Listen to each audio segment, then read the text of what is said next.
If you looked at me that night, you might have thought I was just another tired woman grabbing groceries after work. But my life was falling apart by inches, like an old car losing screws one pothole at a time. I was a 29-year-old nursing assistant, living in Hickory Hill, just barely making rent on an apartment that smelled like mold and memories. My hours at the hospital got slashed last month after some new budget thing, and I'd been scrambling to pick up extra shifts. No overtime, just piecemeal work. My mom's insulin prescription came up $82 short that morning, and I couldn't even look her in the eye. And then there was Jamal, my boy. 7 years old, already fighting in school like life owed him something. He got suspended again. Second time in 3 months. The school said he threw a book at another kid for calling him ghetto. I wanted to yell, but I couldn't blame him. I'm tired, but he's tired too. That night, November 8th, was supposed to be simple. Grab diapers for my niece, my sister. Dropped her off again, just for the weekend. Some ibuprofen and food to last us until Friday. I parked in the back lot at the Walmart on Austin P. Highway. The one with half the lights broken and a whole lot of bad memories baked into the pavement. The fog was starting to roll in. One of those bone-deep cold nights where everything feels slow, muffled, and wrong. But I told myself it was just another errand. Just another day in a life that never gives you enough. I didn't know someone was waiting in the shadows with my name in his mouth and rage in his hands. Walmart was bright and ugly, just like always. Fluorescent lights, screeching carts, holiday stuff already cluttering the aisles even though Thanksgiving hadn't come yet. My phone buzzed. Another text from my landlord. Need rent by Friday or we file. I muttered curses under my breath and moved fast. Diapers, ibuprofen, off-brand cereal, some frozen pizza. I didn't even think about price tags. I just grabbed and kept moving. I loaded the bags into my trunk, keys between my fingers out of habit. The lot was quiet except for some muffled pop music leaking from a parked car and a cart rattling somewhere nearby. Then I heard it, a raspy voice behind me. You did this to me. I turned slowly, heart thumping, and saw him. He looked like he'd been living on the street, or fighting with it. Mid-40s maybe. Wore a stained old Walmart vest, the faded blue kind.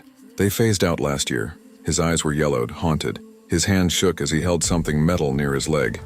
"Excuse me," I asked, stepping toward my driver door, every instinct screaming to move. "You got me fired last Christmas," he shouted. "That complaint in electronics, that was you." Before I could respond, he lunged. The tire iron arced through the air and grazed the side of my head. Pain exploded, sharp, hot. I stumbled backward, tasting blood, ears ringing. "Help! Somebody help!" I screamed, slipping on the wet concrete as he swung again, shattering my taillight this time. Out of the corner of my eye, I saw a figure running across the lot. Marcus, the overnight stalker. He barreled in with a pallet jack like some kind of hero, shouting, "Yo, stop that!" The air smelled like metal, sweat, and something far worse, fear. They led me into the back office like I was glass about to shatter. My head throbbed, and I could feel where the tire iron had grazed me. Not deep, thank God, but it still burned. Blood crusted my lip where I'd bit down hard enough to keep from screaming again. My groceries were still sitting in the cart, abandoned in the dark. Darnell Wright, that was his name. I heard the manager say it when the police showed up. He used to work here, electronics department, fired last December after multiple complaints. I don't even remember the guy. Could have been anyone who rang me up or walked past me. But in his mind, I was the reason his life fell apart. He didn't get arrested. Instead, EMS took him to Memphis Mental Health Institute. One officer muttered something about being Baker acted before. "System's full," he said. "We'll probably see him again next week." I wanted to throw something. Marcus got written up for leaving his post, even though he saved me. Company policy, they said. We can't encourage dangerous interventions. He just nodded like he'd been through worse.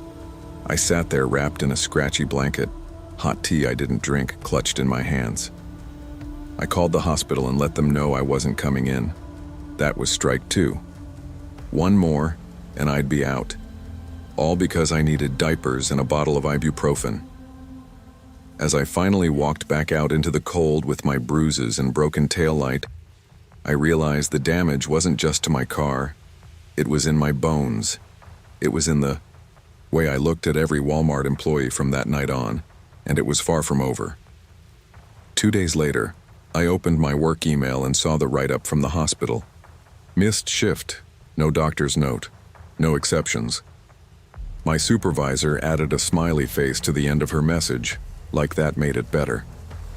The auto shop said fixing the taillight would run about $200. I cried in their parking lot pretending I was just having a long phone call. I couldn't afford it, but I also couldn't afford to get pulled over again. Memphis PD doesn't play. Jamal's school called again. Another parent meeting. I told them I was working a double shift, which wasn't true. I just didn't want to sit in another tiny room while someone told me my son had anger issues. As if I didn't know. As if I wasn't carrying his fear and confusion right along with my own. And the nightmares? They started that same week. Every time I closed my eyes, I saw Darnell's face, sweat-streaked eyes wild. I smelled his cigarette breath and felt the sting of cold metal in the dark. I started waking up with my hands clenched tight, nails digging into my palms. At night, I still shopped at Walmart. What choice did I have? It's the only store open late, the only place that sells baby formula, allergy meds, frozen waffles, and cheap gas. But now, I park under the security cameras. I film my entire walk from car to entrance and back again. I don't care if I look crazy. I can't afford another surprise. Memphis doesn't wait for you to heal. It just keeps going. And if you fall behind, it leaves you bleeding in the parking lot. Christmas music started playing in the store a week before Thanksgiving. Jingle bells echoed through the aisles while people shopped for turkeys. I gripped my cart so hard my fingers went white. I was walking past electronics, of course it had to be electronics, when I felt it again. That prickle at the base of my neck. I turned. Just a teenage stalker organizing phone chargers, not looking at me. But my brain screamed anyway. Every Walmart vest I saw felt like a question mark. Was it new? Old? Real? Stolen? I use self-checkout now, every time. I don't want to talk to anyone. I don't want them remembering my name, scanning my badge, noting the baby food and migraine meds in my basket. I keep my keys between my knuckles every walk back to the car. I glance over my shoulder, then again. I study every customer too long. I move fast, and when I get to the car, I sit, engine off, hands on the wheel, breathing. I sit for 10 minutes sometimes, staring out into the dark, daring the shadows to move. They never do. But I can't leave until I feel sure. Darnell never came back, far as I know. But that doesn't mean he's gone. Maybe he moved on to someone else. Maybe he just waits until he thinks I forgot. I haven't forgotten. And now, every time Jingle Bells plays on the speakers, I don't hear sleighs or snow. I hear footsteps. I smell old cigarettes. I remember how fast everything can go wrong. This isn't trauma you scream about. This is the kind that whispers behind you, in the dark, and I still shop at Walmart, because life doesn't pause for fear. I used to think the worst part about working overnights at Walmart was the fluorescent lights. They buzz just enough to mess with your brain, like a low-grade headache that never went away. But tonight, it was the heat. Phoenix in June doesn't cool off after dark. At 3:15 in the morning, it was still 95 degrees, and the store's air conditioning was wheezing like it needed CPR. Sweat clung to the back of my neck, and my polyester uniform felt like a wet napkin glued to my skin. I just wanted to eat my sad little hungry man frozen dinner in peace. Life outside work wasn't much better.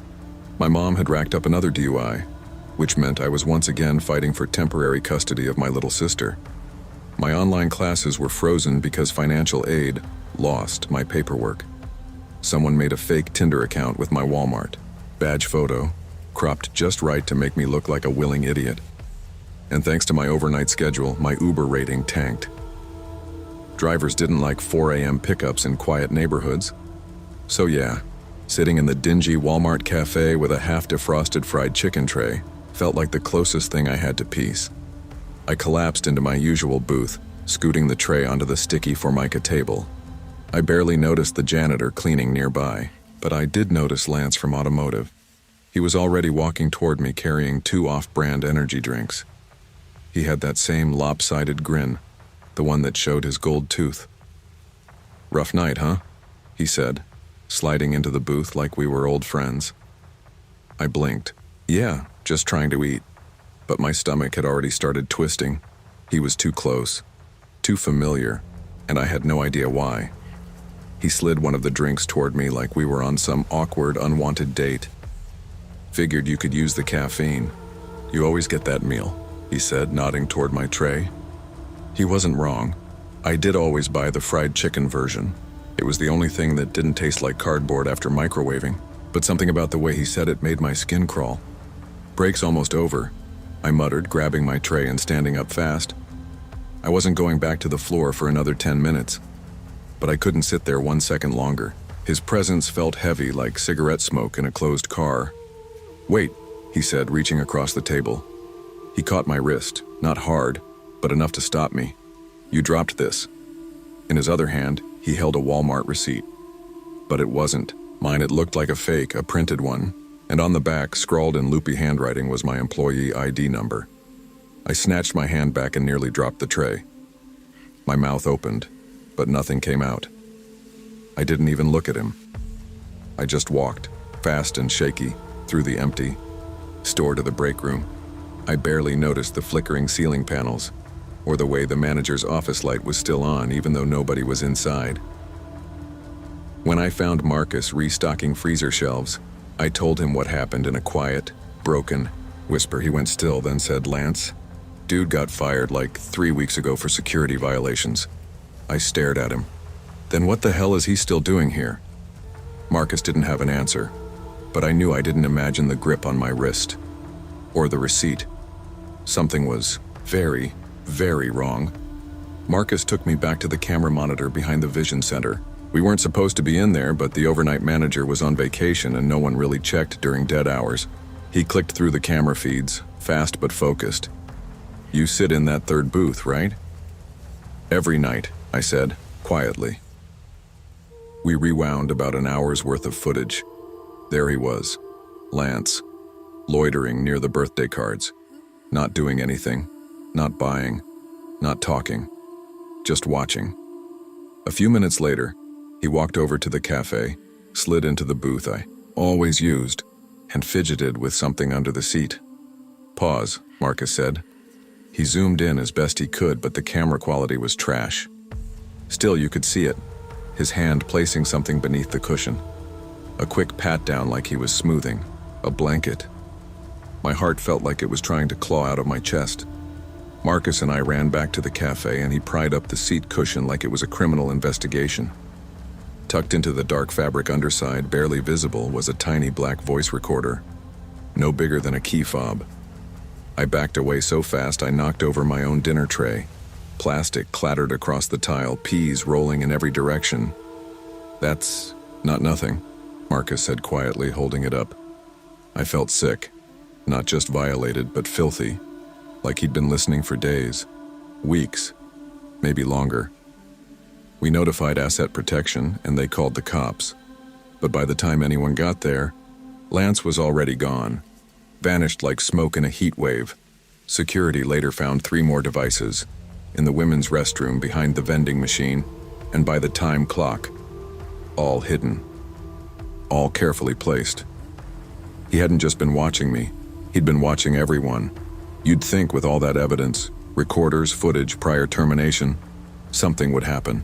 An arrest, charges, a restraining order, something. But this is Walmart Asset Protection said they'd flagged him in the system and banned him from all store properties. No charges filed, not enough evidence. No confirmed audio breaches, whatever that meant. The cops left after an hour, barely interested. Turns out Lance had been using someone's inactive login from before he was fired. That's how he tracked my schedule, knew exactly when my breaks were. I don't know whose login it was. Maybe someone who got fired. Maybe someone who just didn't bother changing their password. I started locking myself in the manager's office to eat. It wasn't comfortable, but it had a door and a chair and nobody staring at me like I was part of a surveillance project. Meanwhile, the custody hearing for my sister got postponed. The judge flagged my irregular overnight schedule as unstable lifestyle and questioned my ability to provide a safe, structured home. My lawyer tried to argue, but judges don't like it when their clerks tell them about viral, fake Tinder profiles involving badge photos. I felt like I was losing everything. And still I showed up for work, because I had to, because my sister needed me, because I couldn't afford not to. But I kept my head on a swivel. I never sat in the same booth, never walked to my Uber without my flashlight. Every man who looked at me too long got mentally cataloged. I wasn't paranoid, not anymore. I was trained. A month passed. The story faded. People stopped talking about Lance, except in hushed jokes or late-night rumors. Management said they upgraded camera security. That the incident was under review. I didn't buy it. I was stocking cereal around 3:45 one morning when one of the new hires, Haley, giggled from across the aisle. "Some guy brought me Starbucks," she said. Said I looked too tired to finish my shift. I dropped the cereal box I was holding. "What guy?" She shrugged. "I don't know, some older dude, kinda tan, had a gold tooth." I didn't hesitate. I grabbed her arm, not hard but firmly, and pulled her straight to loss prevention. "You're filing a report," I told her. "Now." The kid didn't understand. Not at first. But I did. Some lessons burn deeper than others. Mine still stung like cafeteria grease behind my knees. I still eat alone. Still lock the door. I carry pepper spray and a whistle and keep a second phone just in case I need to record anything. Lance taught me a lot without ever needing to say much. He taught me that just because someone's been removed doesn't mean they're gone. That just because you follow the rules doesn't mean they'll protect you. He taught me that safety is a myth we sell at minimum wage. But mostly, he taught me that even the cheapest, saddest microwave meal in the world can come with a side of danger if you're not paying attention. And now, I always do.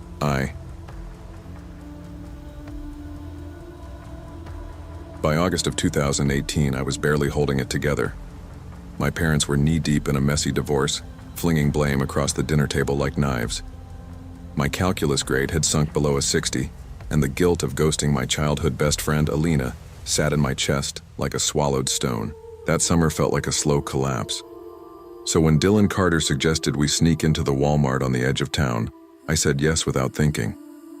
"Come on, Mira." He grinned. "It's legendary. Kids have been doing it for years. There's a busted exit by Garden Supplies. They never fixed it. We go in, mess around for an hour, leave, no one cares." Dylan had always been trouble wrapped in charm. He wasn't a bad guy, just allergic to boredom. We weren't close, but we'd been orbiting each other since middle school. I think he liked that I was too tired to be scared of anything anymore.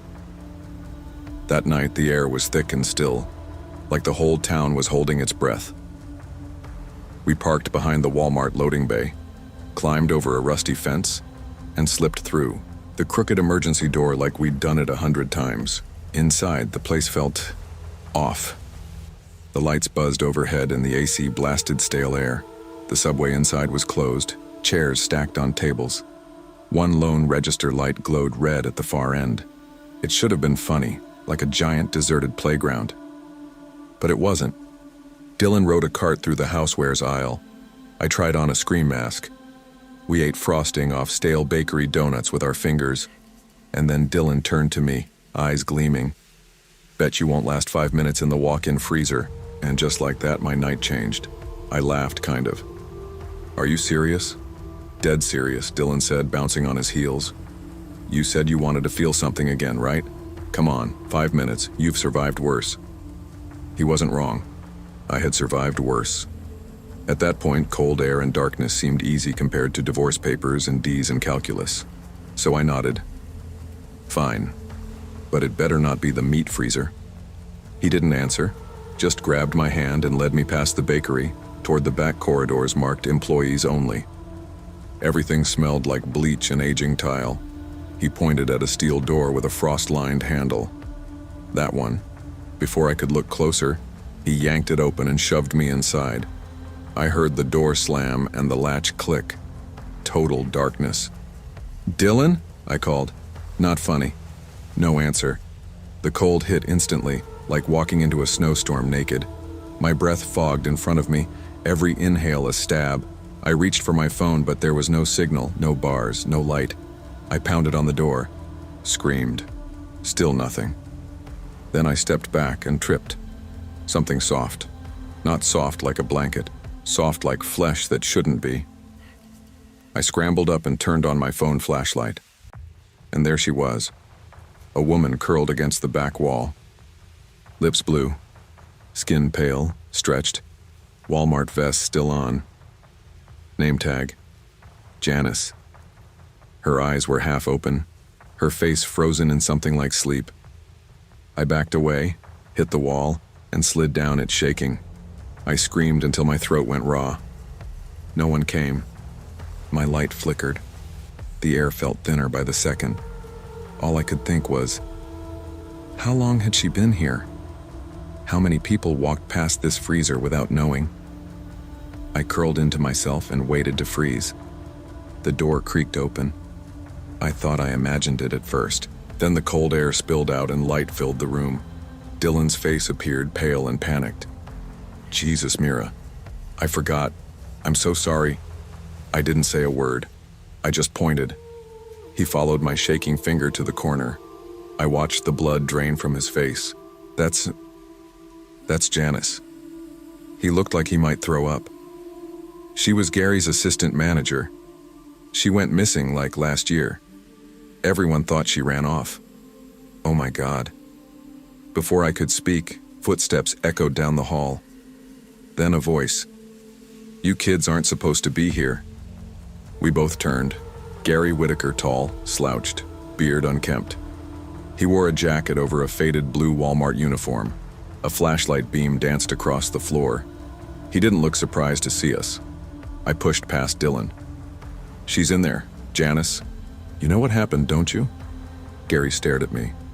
You shouldn't be in places you don't understand. We need to call someone, I said, already dialing 911. But Gary took a step forward. Leave now and forget what you think you saw. Dylan grabbed my wrist. Run!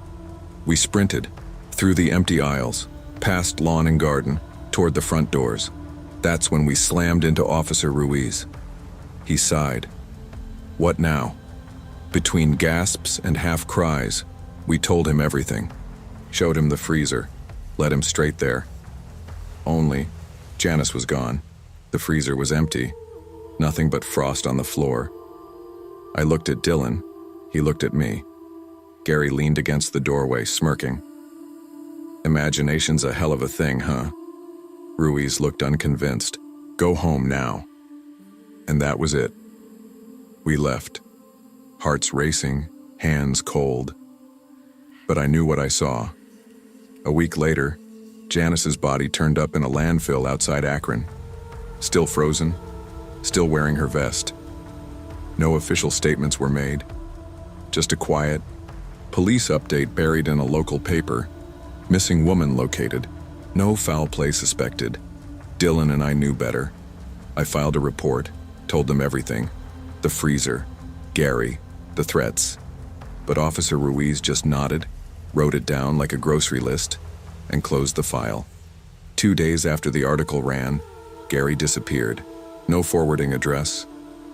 Word on the street was he cashed out his pension and skipped town. Someone said Nevada, someone else said Mexico. No one knew for sure. Dylan laid low for a while, stopped breaking into places, even quit vaping. We didn't talk much about that night. Whenever I brought it up, he'd change the subject or zone out completely. As for me, I failed calculus. Didn't even try on the final. But I started therapy. Reached out to Alina. Apologized for disappearing. She cried. I cried harder. We weren't the same after everything, but she held my hand when I finally told someone what happened. I stopped going into that Walmart. Actually, I stopped going into any Walmart. Too many fridges, too many long hallways, too many memories of Gary's flashlight and Janice's frozen face. Sometimes I'd pass by the loading docks, half hoping someone had spray painted her name on the back wall. But no one did. It's like she was never there, forgotten in life, forgotten in death. And I still wonder, was she trapped by Gary, or just a worker left behind one cold night? Maybe both. Maybe that's the scariest part. No one cared enough to check. It's been years now. I graduated, moved away, took a job in Columbus. Things are mostly better, but sometimes, in the dead of night, when the apartment is still and my fridge hums softly in the kitchen, I hear something beneath it. A whisper. At first I thought it was just a dream, but then it happened again and again, always the same. Soft breathing, like someone curled up just out of sight. Like they're still there, waiting. I tried to unplug the fridge once, sat in silence for hours. Still heard it. Therapy helped. A little. My therapist called it trauma echoes. Leftover noise from my nervous system trying to process fear. But I'm not sure, because sometimes, when I open the fridge door, I get this wave of cold that hits too hard, too fast. Not like air conditioning, more like a warning. I haven't talked to Dylan in a while. Last I heard, he moved to Oregon. We text now and then. Every August, one of us sends a message that just says, "Freezer," nothing else. We don't need to explain. There are nights I wake up sweating, convinced someone's at my door with a flashlight. Sometimes I check the locks 3 times. Sometimes I still see Janice. Her eyes half open, her mouth just barely parted like she wanted to speak. But it's always just me, and the fridge, and the humming. My name is Jazz Morales, and at 22 I'm running on fumes. Art school was my dream, until loans turned into lead chains, and I watched my car conk out more than I drove it. My mom's multiple sclerosis is clawing at her. Every day. Walmart's night shift keeps my bills paid, health coverage flickering like the cheap fluorescents overhead. When Skylar asked me to tag along to the midnight members-only shopping event, I almost said no. But a free sample, VIP treatment, even the promise of something different was irresistible, if only for one night. Skylar's worked 2 years as a special edition cashier, chasing Walmart lore like it's pop culture. By the time we roll into the parking lot at 11:30, every aisle inside is ghost-lit. The store looks closed from inside the open doors. Just us, a handful of regulars, and that VIP sign scrawled on cardboard. VIP shoppers only. No refunds. Skylar practically vibrates with excitement. I clutch my vest pockets, tight on my shift pay, tighter on my nerves. My stomach feels like moths in an empty cabin. We make our way in, past Subway's dusty, under-renovation board, past aisles dimmer than usual. Skylar nudges me. They say he's been here since 2015. Who? I ask, scanning the lonely store. Big Earl, or whatever he is the soul of this place. Massive, immobile, sitting in a kiddie pool full of nacho cheese in the lawn and garden. The sight bends my stomach into barbed wire. My brain screams mental breakdown, but Skylar just smiles. Skylar threads closer to Earl, who bobs in his plastic pool like a man-turned-pumpkin. The cheese is gathering a crusty rainbow. Orange, brown, even green along the edges. The smell hits me like sour milk. My eyes water. The VIP crowd is mainly bored teens and tweakers in sunken eyes. Skylar's staring, mesmerized. He's art, Jazz. He's performance. I grip Skylar's arm. No, he's gross. Skylar watches Earl without blinking. Then, I swear to God, she peels off her vest and leggings and steps into that cheese. It's a move so absurd I almost laugh. But then, the cheese darkens. It gels thicker, congeals under Skylar's thighs. Earl opens his eyes. Half-dropped lids, a wet shimmer. He doesn't move at first. Then his giant cheesecaked hand shoots out and clamps around her wrist. "Employee discount don't work on me," he rumbles, voice like a swamp full of ice. Skylar screams, but it's muffled in the horrid ooze. My heart freezes. All the lore, the jokes, it's real. Everything slows. The audience gasps. Footsteps. Someone's calling code yellow. Earl's awake. I yank Skylar back. Cheese splashes and soaks our skin with the sting of old nacho sludge. Jazz runs first. You follow, or you stay. We sprint past registers slick with cheese, wobbling blind toward the exit. We burst out into the parking lot. Pavement slick under our bare feet, shoes long left behind. My lungs burn. Skylar doesn't say a word. Manager Patel meets us on the lot under buzzing security lights. He looks like he sees his career leak out the doors behind us. Skylar's vest is shredded. She's trembling, silent. "Skylar," I begin. She stares at the ground, and then I do the math. Aloud, rent, meds, insurance, Walmart was my lifeline. But after tonight, I can't stop seeing the cracks. Skylar is fired the next day. Corporate cites dress code violations and cheese theft. I watch her shrink in that break room. She blames me later, says I was too scared to help. But I don't regret pulling her away. I quit that night. No grace, no letter, just walked out. Now I'm stocking slushies at a gas station graveyard shift. No benefits, no stability. At home, the TV flickers in a bare apartment. I call my mom. She's worse. I know her meds will be a luxury sooner than later. When that orange cheese bubbles in the back of my eyelids, I grip the steering wheel tighter. I can't unsee Earl or Skylar's face. I don't know what that man was or what corporate did with him. He just vanished, like a ghost in a broken neon light. Days bleed together. At the gas station, every shift is a replay of desperation. 12-hour stretches, broken machines, late-night customers. I pass by the TV in the break room.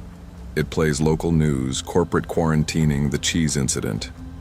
No real follow-up. No footage, just a CEO apologies for unexpected disruptions. I go to the Walmart later, posing as a customer. The store is brighter now. New bulbs, fresh signs.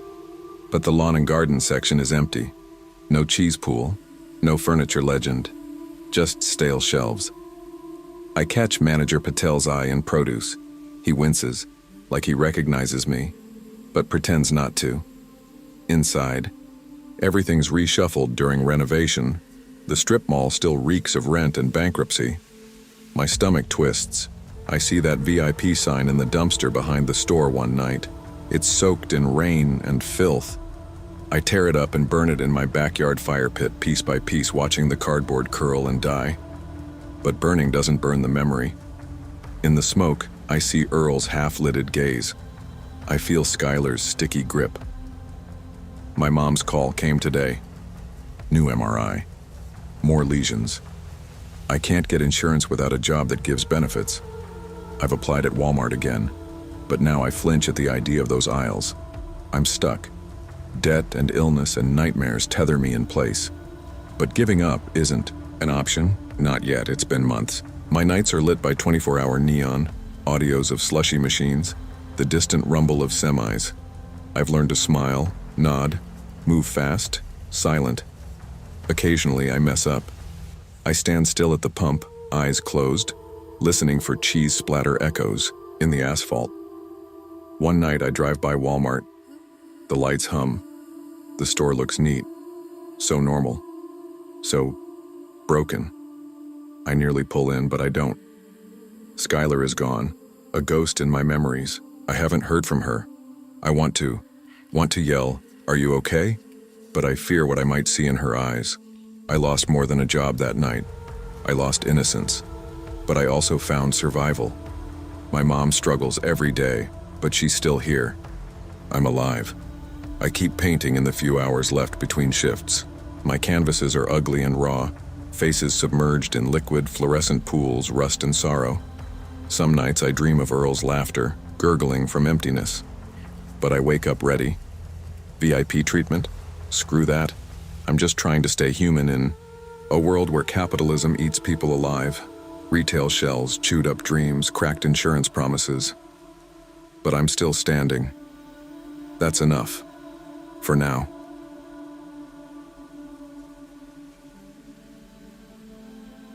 I clocked out at 11:30 p.m., the fluorescent lights of the store giving way to the icy mist in the parking lot outside. My shift had felt absurdly normal, restocking cereal, straightening caps, avoiding campus emails from my mom's church group. I slipped into my worn Walmart vest, the fabric frayed at the collar, and unlocked the warehouse door. My mind was spinning. The Etsy reviews were still flashing in my mind.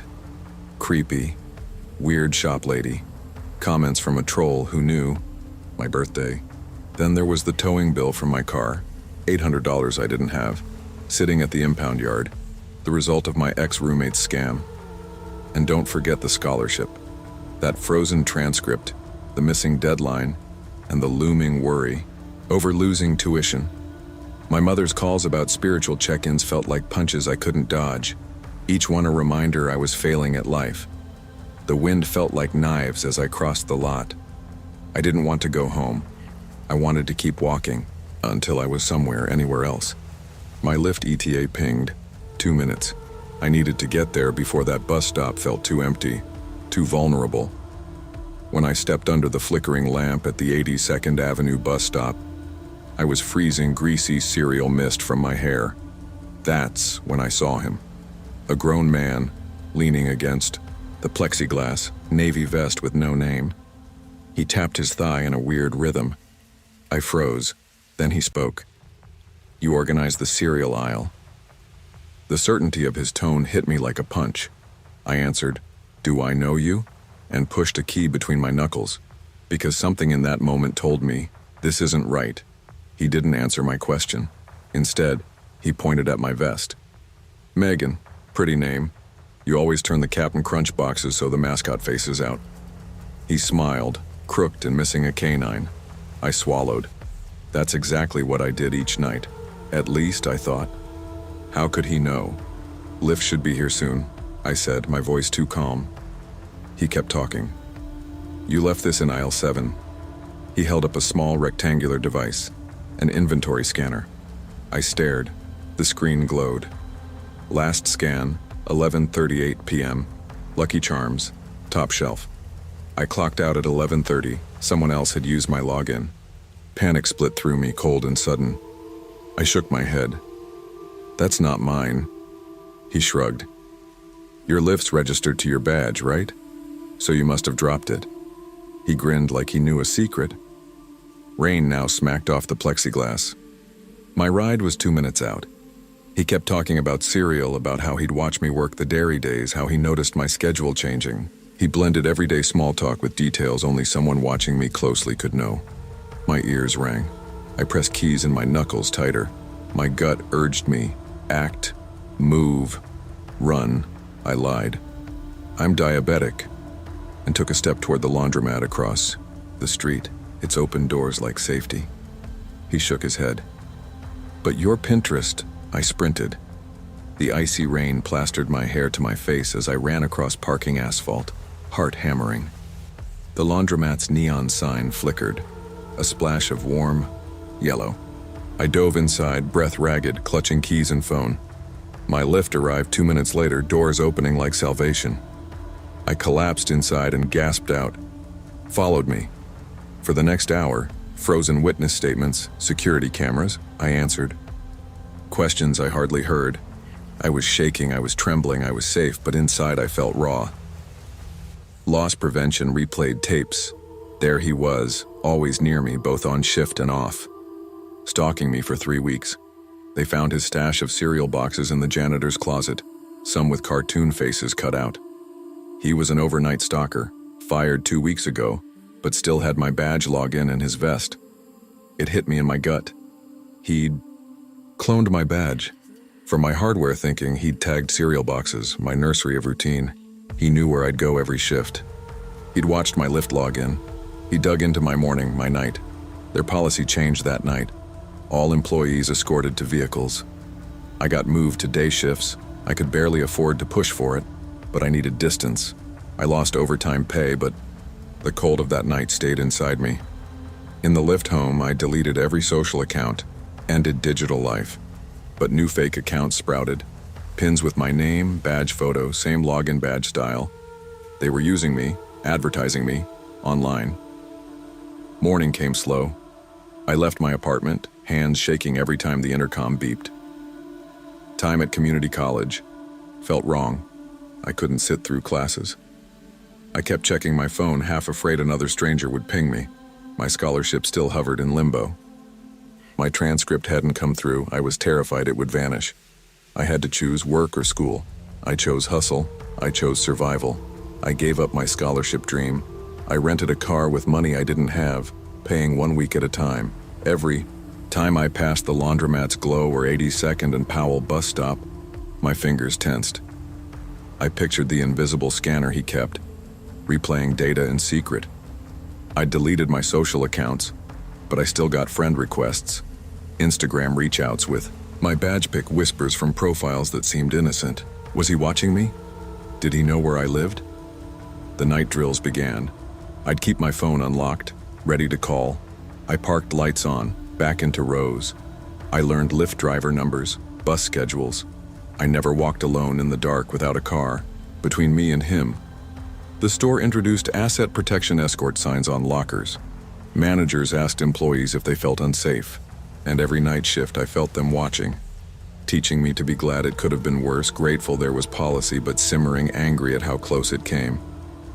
It's now June, 4 months later. I'm on days, 3 shifts a week, at a smaller grocery store. The intercom still jolts me. I've only been there twice.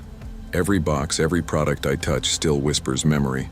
I was on break in the employee room when a bright-eyed new hire from Asset Protection came in, offering energy drinks and a smile. "Hey, want a Monster?" She held out a can.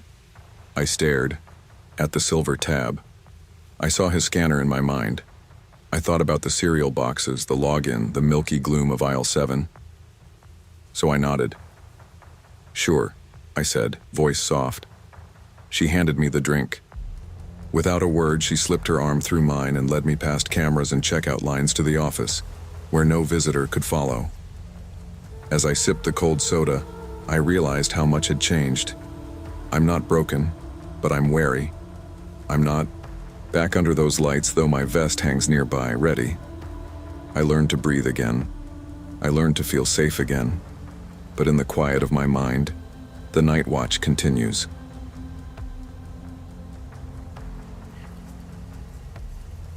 People think working the overnight shift at Walmart means you don't have to deal with people, that it's quiet, peaceful even. They're wrong. Tulsa doesn't sleep. It just mutters and shifts in its skin.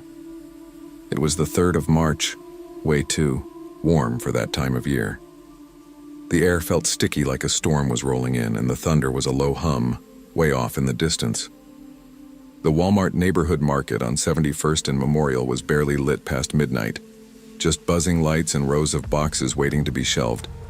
I'd been on shift since 10 p.m., and I had the kind of stress that clings to your skin. My landlord was trying to evict me over a leak I didn't cause. My ex-best friend was posting fake screenshots in a Facebook mom group, saying I stole her kid's birthday money. My little brother kept skipping school, and the truancy officer had called me twice this week. Oh, and someone stole my bike from the rack outside, my only transportation. So yeah, when 2:30 a.m. hit, I just wanted 15 minutes in the diner section with my sad cup of chicken ramen. I always get the chicken. It's dumb, but it feels like a ritual, something small I can control. I slumped into a cracked vinyl booth under the harsh lights, ramen steaming in front of me. Across the space, the janitor mopped near the restrooms, headphones in, and there was Frank, from electronics. I'd always gotten weird vibes from him, the kind of guy who remembers your schedule without ever actually speaking to you. I didn't even notice him walking up until he was sitting across from me, grinning with 2 Walmart brand sodas in his hands.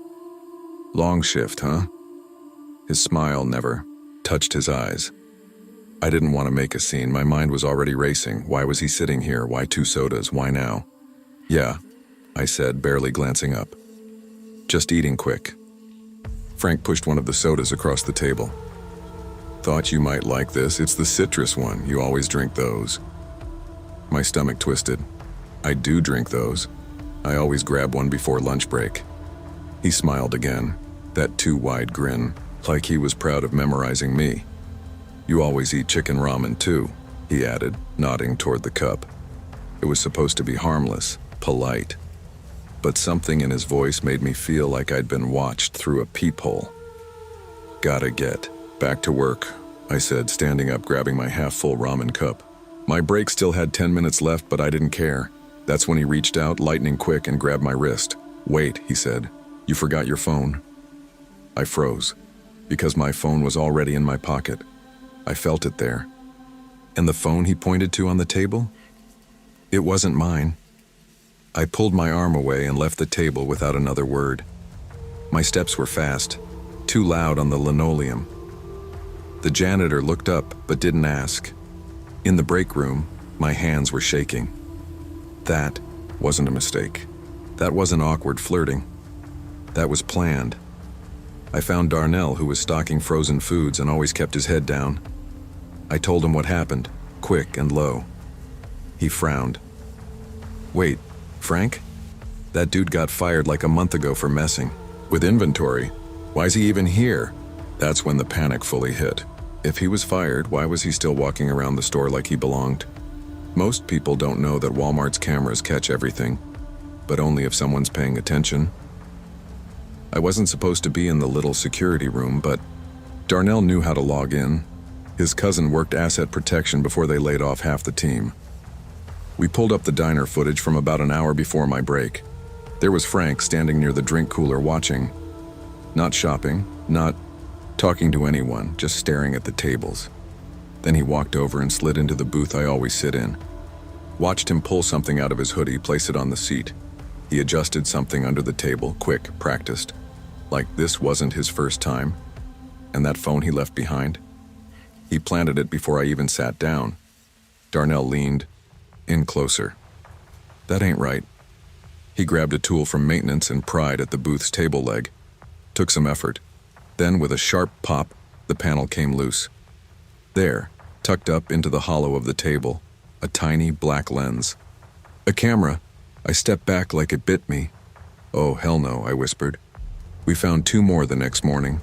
One behind the microwave in the break room, one near the women's restroom exit, and another pointed at the time clock.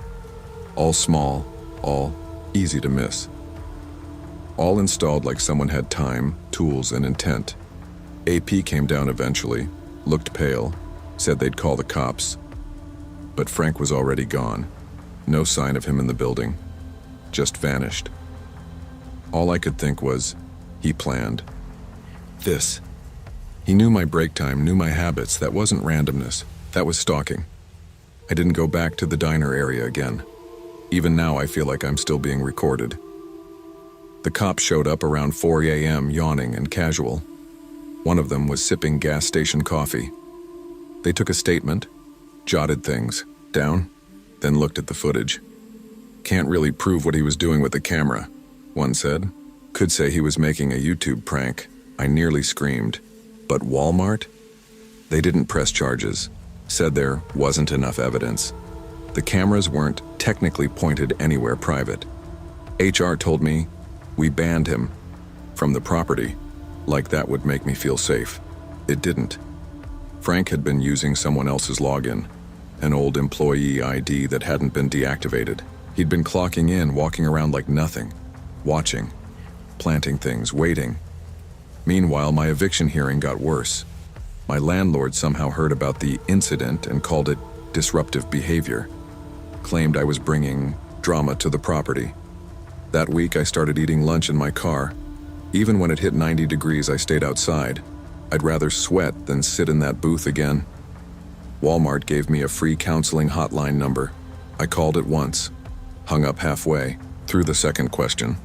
I kept working because I had no choice. My little brother needed me. Rent was still due. Tulsa doesn't care if you're scared. It just wants you to show up on time. Frank was gone, but he left fingerprints on my habits, my peace. Even my ramen tasted wrong now. The kind of violation that doesn't leave bruises but still leaves you limping. 2 weeks later, I was zoning in dry goods when one of the new cashiers, barely out of high school, giggled near the cereal aisle. Some guy from back room brought me an energy drink. Said I looked tired, she said.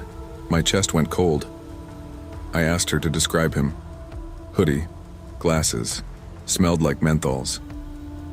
I dropped the box I was holding and marched straight to the manager's office. Didn't wait, didn't knock. I told them everything, again. That's how trauma works. 1 minute you're stocking oats, the next minute you're ready to throw hands because a stranger smiled wrong. I never sat in that diner area again. The table was gone now, replaced, sanitized, erased like it never happened. But some lessons don't fade. I still work there. I still ride a new bike that I chain twice outside the front doors. I don't use the break room microwave. I eat cold sandwiches in my car under the security light. I check for cameras in bathroom vents. I study every employee's face. I don't relax. I've memorized every emergency exit. I keep pepper spray on my keychain and my phone flashlight on high. Walmart didn't change, but I did. Now every time I eat ramen, I remember that night. The fake phone, the planted soda, the hand on my wrist. I used to think people like Frank were just creepy. Now I know better. Some men don't want to flirt. They want to record you, trap you, make you feel like prey. And in that kind of game, even cheap chicken ramen cost way too much. It started like most bad ideas in my life with exhaustion and Jake. I hadn't slept a full night in 3 weeks. Between late-paying freelance clients, a recent breakup that hit harder than expected, and the unforgiving January cold that seeped through my apartment walls, I was hanging by a thread. My friends, Jake, Priya, and Marcus, offered to take me on a weekend trip up north to reset. Of course, we were too broke for hotels, so Jake, in his usual chaotic optimism, suggested the Walmart overnight challenge. Stay in a 24-hour Walmart all night, pretend to shop, maybe nap in the furniture aisle and spend $0 on lodging. Dumb? Yes. Legal? Probably not. But I was too tired to argue. We picked a small-town Walmart in Ontario, not far across the US border. It was big, quiet, and had a McDonald's inside, which apparently made it deluxe in Jake's mind. At 11 p.m., we walked in carrying our backpacks and frozen Starbucks smiles, pretending we were just there for late-night essentials. We grabbed snacks, messed around in electronics, and even dared each other to try out the massage chairs. I should have turned back the moment we met. Greg, a pale, jittery Walmart worker with messy hair and a red vest 2 sizes too big, he greeted us too eagerly, eyes wide like he hadn't seen people in days. "Need help with anything?" he asked, though we clearly didn't. His name tag was barely hanging on, and his smile looked glued in place. Jake laughed and waved him off. "All good, man." Greg didn't leave, though. He just hovered, watching us from a few aisles down. And that's when the night began unraveling. By midnight, the store had mostly emptied out. A few stragglers wandered near the pharmacy or checked out clearance bins, but otherwise it was quiet. We drifted toward the back corner of the store where the patio furniture was set up. Marcus immediately claimed one of the lounge chairs and opened his laptop. He said it was for freelance editing, but I knew he was watching anime. Priya was pacing the aisles, phone pressed to her ear, trying to reschedule a missed bus ride back to Toronto. Jake was snacking on Doritos and tossing foam footballs across the aisle. I dozed for a bit on a recliner. It couldn't have been more than 10 minutes, but when I opened my eyes, Greg was standing about 2 feet from Marcus, just watching him sleep. I sat up, heart racing. "Hey," I said, sharper than I meant. Greg startled, then gave me that weird too-wide smile again. "Just checking the tag on the chair," he mumbled. "Price was off last week." Marcus stirred and blinked up at him, confused. I gave Greg a long look and watched him back away slowly into the next aisle. Something about him didn't sit right. He wasn't doing anything wrong. He just didn't seem to have anywhere else to be. I kept seeing him, electronics, toys, groceries.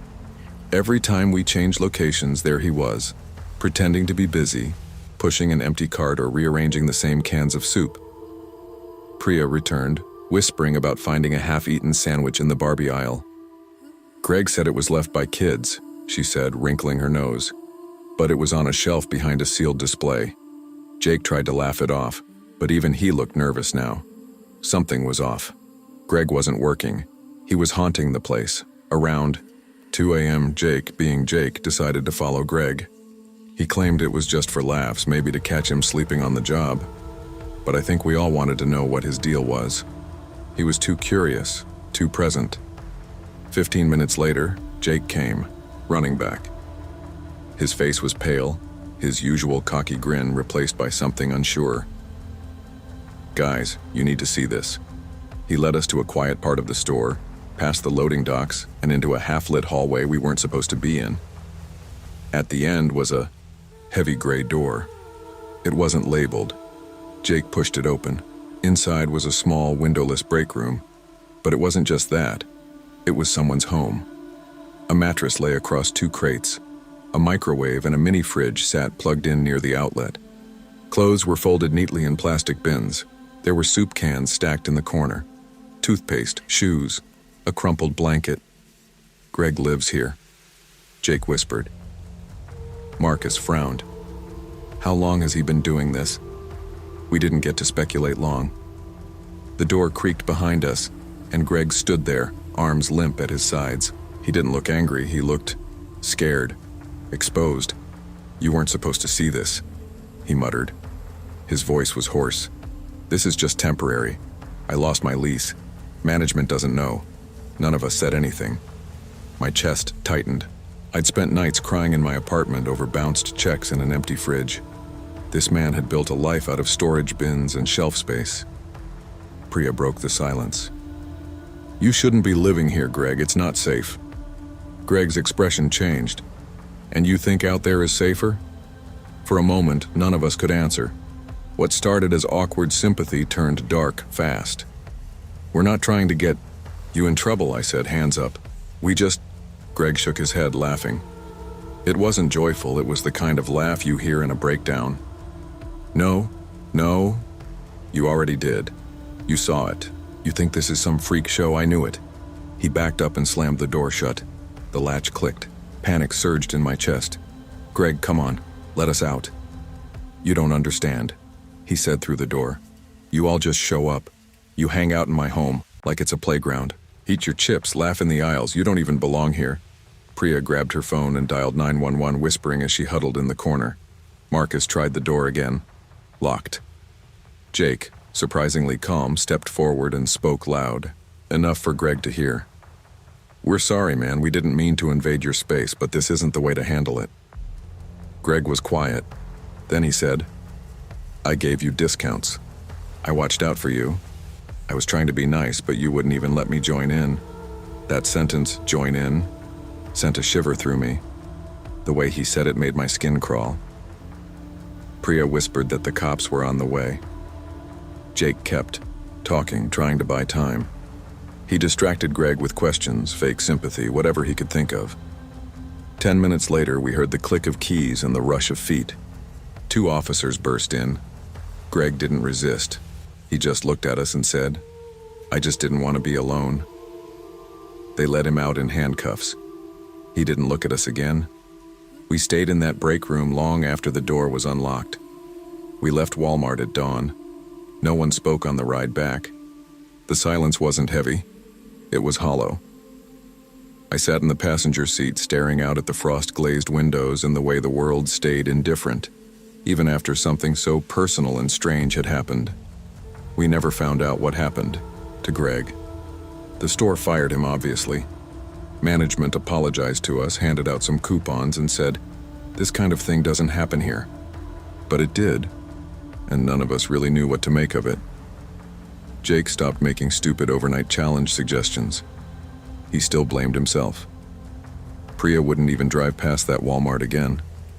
Marcus, the quietest of all, started volunteering at a local homeless shelter. He never said it was because of Greg, but we knew. As for me, I couldn't sleep for days.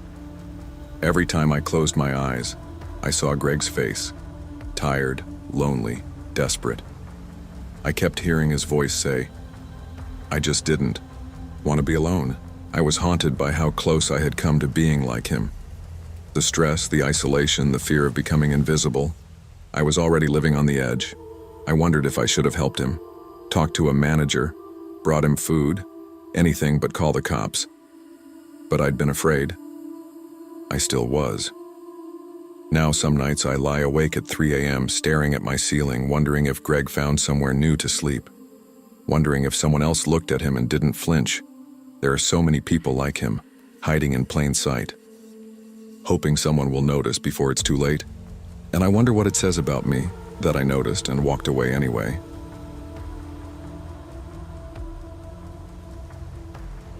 Grief has a weird way of warping time. After Dad died in late 2020, no funeral, just a Zoom slideshow.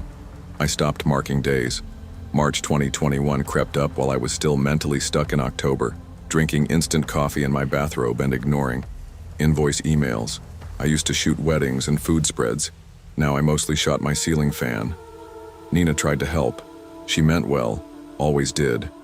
She painted her sadness in bright colors, loud playlists, stupid TikToks, lavender candles. She wanted to make memories while everything outside felt like it was falling apart. That's how she ended up pitching Walmart date night. "It's a trend," she said, slipping on a sundress she hadn't worn since 2019. "People dress up and pretend to dine at McDonald's. We need this, Ethan." I put on a wrinkled button-up and tried to match her smile. But inside, I was already bracing for the embarrassment. The Walmart supercenter in our suburb of Alberta looked like it. Always did, gray, flickering, sad. The McDonald's inside had been closed since the last wave of restrictions. Plastic wrap sealed the counter like a crime scene. Nina didn't care. She grabbed a patio table display near Lawn and Garden, laid out 2 Walmart deli trays, prepackaged, California rolls and lukewarm coffee, and hit record on her phone. She toasted me with a plastic fork. "To finding joy where we can." I said nothing, just chewed seaweed and watched an old man cough into his mask by the fishing rods. Then I heard boots behind us. "This ain't a restaurant," someone growled. We turned. A massive man in a stretched Walmart vest towered over us. His name tag read Roy. "This is private property after hours. You're trespassing." Nina blinked, unsure. I just muttered, "We're customers." Roy's eye twitched. I don't know what I expected him to do. Roll his eyes and walk off. Maybe laugh like we were harmless. Instead, Roy leaned in closer, his breath sour like instant soup and Red Bull. "You see any golden arches lit up?" he snapped. "This is retail, not a bistro. You're breaking policy." Nina tried to lighten the moment. "We're just having fun. You know, boosting morale. People online love this kind of thing." "This ain't online," Roy said, slow and measured. "This is my store." I looked around. A bored cashier scanned canned goods for a woman with 3 screaming kids. Some kid played with the power tools display. No one cared what we were doing. But Roy cared too much. "Fine," I said, standing. "We'll leave, it's not a big deal." Roy didn't move. I said, "You're not going anywhere until you clean this up." We'd barely touched anything. The trays were sealed. No spills. No mess. But Roy was already reaching for his walkie, muttering something about incident documentation. Nina whispered, "Something's off." Before I could answer, Roy gestured down the aisle. "Follow me. We need to fill out a report." "We didn't do anything," I said. "You want to get banned from Walmart Canada-wide?" Nina looked nervous, so we followed. Through stockroom doors, past crates of soda and broken seasonal decorations, to a back storage room that smelled like bleach and something worse, like produce left too long in the sun. Roy opened the door and waved us inside. As soon as we stepped in, he slammed it shut. The lock clicked, dark, stale, silent. "What the hell?" I snapped, rattling the handle. "Standard protocol," he said through the door. Nina backed into me. "Ethan, this isn't normal." No, it wasn't, not even close. The air inside the room felt thinner the longer we stood there. No windows, one flickering light overhead. The walls were cinder block and warped drywall stained with old tape and grime. Shelves lined one side, filled with expired snacks and unopened cleaning supplies. Nina paced. This can't be legal. Tried calling 911, but there were no bars. Just the spinning icon of hopelessness. I slammed my fist against the door. "Hey, Roy, let us out." No answer, just a faint mechanical humming. Somewhere above us, a pipe rattled. Nina sat on a crate. Her voice trembled. "Do you think he's dangerous?" I didn't want to answer that. Then, soft scratching. Something slid under the door. A folded receipt. Nina unfolded it. Written in red marker, messy and fast. "Roy does this. Last couple. Called cops. He got suspended. Be quiet. I'll get help." "Okay." I stared at it, trying to wrap my head around the message. Roy had done this before? "What do we do?" Nina whispered. I looked around the room. One wall panel looked loose. Maybe an old maintenance vent? I walked over and gave it a kick. Nothing. I kicked again, harder. The drywall cracked. One more kick and it caved in. Behind it, a crawl space. Narrow and dusty but clear. "We're not waiting," I said. "Come on." Nina hesitated, but followed. We crawled through, emerging behind a loading bay curtain. Voices. Nearby, Roy arguing with someone, a girl's voice. "Kara?" We bolted. Past the seasonal aisle. Past self-checkout. Into the parking lot. Roy's voice chased us. "You're violating store policy." I didn't look back. I shoved the keys into the ignition, shaking. We peeled out into the night. I didn't breathe until we saw streetlights. The police took our statement in the parking lot. We told them everything. Roy, the locked room, the note. One of the officers looked genuinely concerned. The other just sighed and sipped a gas station coffee. They took our contact info. Promised to review security footage. A week later, the call came in. "Misunderstanding. Roy has been transferred to a different store. Internal review ongoing." That's it. No charges, no apology, nothing. Nina broke up with me the next day, said I was too angry now, said she needed someone who could move forward, not stay stuck. I didn't blame her. She was right. I couldn't shake the image of Roy's shadow behind that locked door. The tone in his voice. The satisfaction. Like he'd done it all before. I stopped booking photography gigs. The industry wasn't bouncing back. I signed up to drive for Uber instead. Better tips, fewer emotional investments, easier to pretend none of it ever happened. But I avoided Walmarts. Even just driving past them made my pulse spike. Then one night, a video showed up in my feed. Kara, same girl who slipped us the note, posted a TikTok. She wore her blue vest, standing in the same stockroom. "This is for the couples who thought they were alone," she said, voice shaking. "Roy locked people in here. I told management. They didn't care. So now I'm telling you." The video went viral. Tens of thousands of likes. A few news outlets picked it up, but nothing changed. Roy disappeared again. Walmart said they were looking into it. We were all just numbers on a spreadsheet. It's been 3 years. I live alone now in a one-bedroom apartment with peeling linoleum and a fridge that hums like it's haunted. My Uber rating is solid. My camera collects dust in a drawer. Sometimes, I lie in bed and swear I hear a door click shut, that same slow metallic sound from the back of that Walmart. I know it's not real. Probably just the fridge compressor, or my own memory looping. Still, I sleep with a flashlight on my nightstand now. Sometimes I think about that night, how Nina laughed when we first set up the table, how her eyes lit up when the camera rolled, how quickly it all turned. She texts me sometimes. Holidays, birthdays, I don't always reply. Kara followed me on Instagram. We've never talked. I think she just wanted to know we made it out. I wonder what would have happened if she hadn't slipped that note. If I hadn't kicked in that panel. If Roy had locked that door tighter. Some nights I drive by that Walmart. The patio tables are gone now. The McDonald's reopened. It all looks so normal, like nothing ever happened. But I know the truth. Corporate didn't care. The cops didn't care. The people who shop there still don't know. And Roy? He's out. They're somewhere, maybe watching, maybe waiting for another policy violation. Maybe he's already found someone else. Never mistake a uniform for authority, or silence for safety. In a world built on rules, it's the ones who write their own that are most dangerous. Speak up, stay aware, trust your instincts, because sometimes the scariest thing isn't a monster in the dark, it's the system that lets him hide there.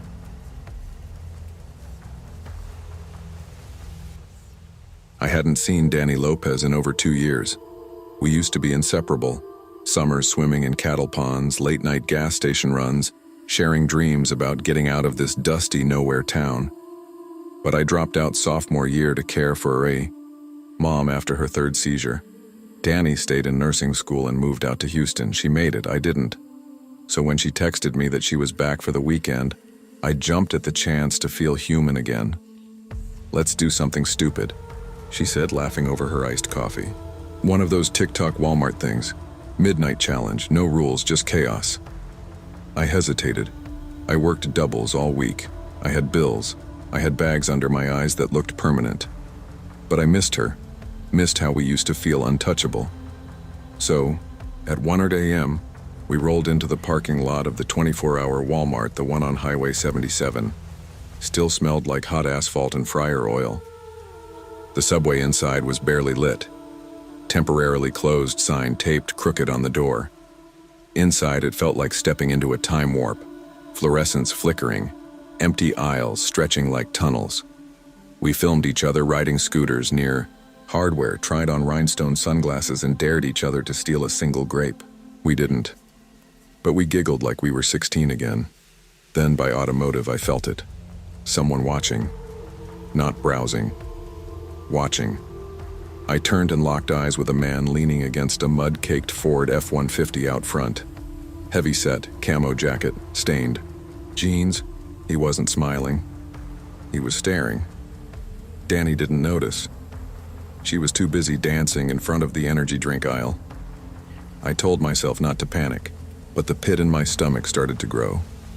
We headed towards self-checkout, still riding that high from our dumb video. But that feeling, the weight on the back of my neck, wouldn't leave. I glanced again. The guy hadn't moved. Still leaning. Still watching, like he was waiting for something. "Hey," I muttered to Danny. "Don't look now, but that dude near auto's creeping me out." She snorted, brushing it off. "This is Walmart at 1 a.m. Creepy dudes come standard." But then Gary, the night manager, shuffled over to scan our drinks. He looked dead on his feet. Gray polo, half-buttoned, radio clipped to his belt like it hadn't worked in years. "Y'all see that guy in the truck?" he asked, not looking up. "Cop's been called on him twice this month. Follows women to their cars. Tries to talk him into his truck." Danny's face dropped. My throat went dry. Gary handed us our receipt. "Don't walk out alone, not tonight." We stepped toward the sliding doors, slower now. I clutched my keys so tight my palm ached. Danny's bravado was gone. Her jaw clenched like it used to during high school fights. That's when we saw them. 2 teen girls near the electronics counter. Shaky hands, one buying a burner phone and a can of pepper spray, the other holding a tiny pink knife in its plastic case. Danny walked straight to them, voice soft. "You okay?" The taller one glanced toward the exit. He followed us from the Shell station, said we looked lost, kept circling. My blood ran cold. Same guy, still standing there. He smiled when he saw us, not friendly, not sorry, predatory. We froze. The 2 girls clung to each other like their bones were trying to stay inside. The younger one had a red streak in her hair and panic in her eyes. I saw myself in her, some younger version of me who hadn't figured out yet that not all men get told no. Danny's voice was steel. "Come on, you're walking out with us." They nodded, barely breathing. I could see the fear radiating off them. We moved like one pack, 4 deep. I pushed a cart, just to feel like I had something between us and him. He didn't blink, just watched. Then, he stepped forward. That's when I snapped. I pushed the cart toward him, letting it roll fast. It clanged against the entrance mat. I stormed up after it. "What the hell's your problem?" I said, loud enough that every soul inside the store could hear. He smiled slow. "Just shopping, sweetheart." Danny raised her phone. "Then why are those girls shaking like you pulled a knife on them?" The smile disappeared. His voice dropped to a growl. "You bitches don't know who you're messing with." I saw his hand twitch toward his jacket. My feet wanted to run, but my anger pinned me in place. Gary's voice cracked through the intercom. "Security to front entrance now." Truck guy's eyes darted. He turned, bolted out the door. We herded the girls to the opposite exit, heartbeats pounding, out in the lot. He was already peeling out in the F-150. Danny jumped in front of his path, shopping cart in hand, long enough for me to snap a photo of his plate. He roared past us, tires screaming. We stood there, shaking, under buzzing parking lot lights. I called the cops that night, gave them the plate number, described everything. What he said, what the girls told us, how Gary backed it up. "You say he didn't touch anyone?" the officer asked. "Didn't make verbal threats directly?" "No, but then there's not much we can do." I hung up. The girls left before we got their names, just vanished into the night like they were used to running. Danny couldn't stop replaying it, pacing her mom's kitchen at 3 a.m., muttering, "What if we hadn't been there?" She reported the guy to her nursing school campus police. Turns out he'd been spotted near the dorm lot a few weeks back. They made a note. That was it. I went back to work the next morning. Woke up, tied my greasy apron, smiled at rude customers. Couldn't stop checking the windows. I started keeping a box cutter in my purse, pepper spray on my keys. A week later, Danny sent me a screenshot from her DMs. It was from one of the teen girls. He followed someone else. She's missing now. Just like that, a TikTok prank turned into a horror story. It's been years since that night. Danny graduated nursing school. She doesn't take night shifts anymore. I still live in that town. Still see that Walmart when I drive by.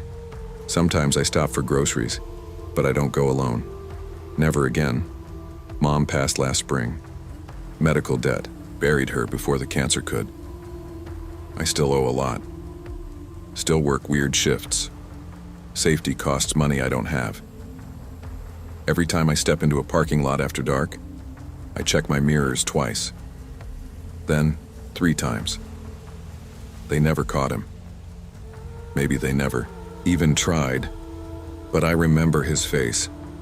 And more importantly, I remember mine. How I didn't freeze. How we protected those girls even if we couldn't save the next one. Some people say that's not enough. But in a world where women are told to be quiet, polite, careful, I call that a damn win. Don't wait for someone else to speak up. Your voice, your courage, even in small moments, can change someone's fate. The system might fail, but your instincts are your first defense. Believe them. Trust yourself. And never apologize for being loud when it counts.